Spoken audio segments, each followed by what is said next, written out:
আপনার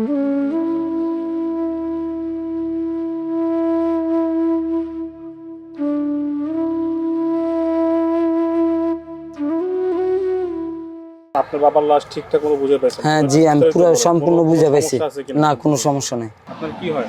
স্বামী। আপনি তো কয়েকবার আমাদের এখানে গেছিলেন দেখা করতে। জি। এবং একবার গিয়ে আপনি নিয়ে আসার কথা ছিল, কেন আনেন? ওই যে অবস্থা সিরিয়াস, পরে আমি আবার কান্দাকাটি করে দিয়ে এলাম হেরারে। নিয়ে একা পারতাম না, আমার মানুষ নাই। আপনারা তো গিয়ে নিয়ে আসছেন ওনাকে, জি। আপনারা ঠিকঠাক মতো ওনাকে বুঝে পাইছেন? ঠিকঠাক মতো বুঝে পাইছি আমি, কিন্তু কাটাছিটা কিছু না। এবার নিতেন আপনারা যাইতে পারেন না, জানাজা দিয়েও যাইতে পারেন। আপনার কাছে আমি সন্তুষ্ট। দাফন আমার নিজ বাড়িতে করুন।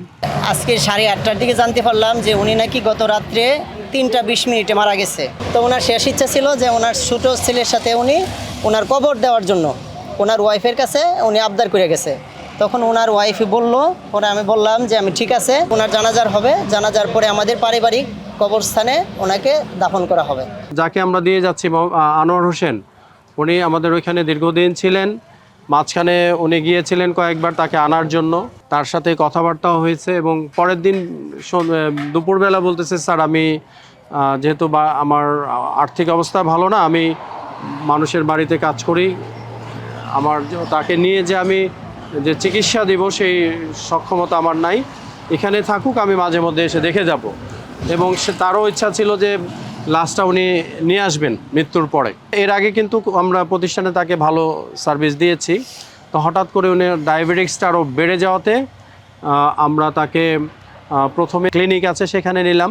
পরে আমরা তাকে বাধ্য হয়ে ঢাকা মেডিকেল কলেজে ওখানে ভর্তি করালাম। ওখানে কয়েকদিন ছিলেন, থাকার পরে ঢাকা মেডিকেল তাকে আবার রিলিজ দিয়ে দিচ্ছে যে ওনাকে এখন নিয়ে যেতে পারেন। তো আনার পরে গতকালকে রাতে 2-2:30টার দিকে উনি মৃত্যুবরণ করেন। সেই রাত থেকে কিন্তু আমরা কাজ করতেছি কিভাবে তাকে আমরা করব। সকালে ওনাকে জানাইছি, 8:30-9টার দিকে জানাইলাম। চাইলে আমরা ওখান থেকে দিয়ে দিতে পারতাম, সেটা না করে আমরা নিজেরাই আসছি যে আসলে কোথায় নিয়ে যাচ্ছে দেখি। তার ছেলে আছে এখানে, আর তার নাকি একটা মেয়েও আছে। তো আমরা এখানে তাকে গোসল করানোর পরে জানাজা সম্পন্ন হওয়ার পরে কবর দিতে দিতে হয়তো মেয়ে চলে আসবে। তো মেয়ে যদি আসে তাকে একটু দেখার সুযোগ দিন।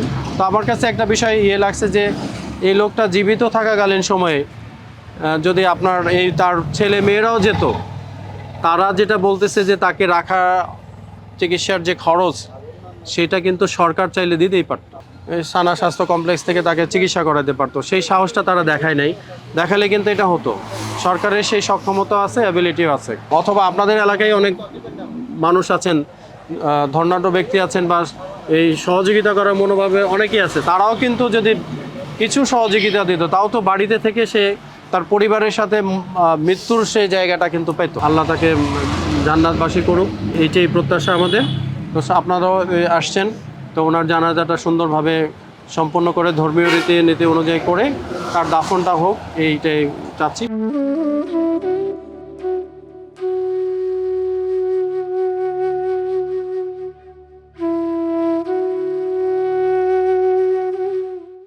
السلام عليكم ورحمة الله. السلام عليكم ورحمة الله.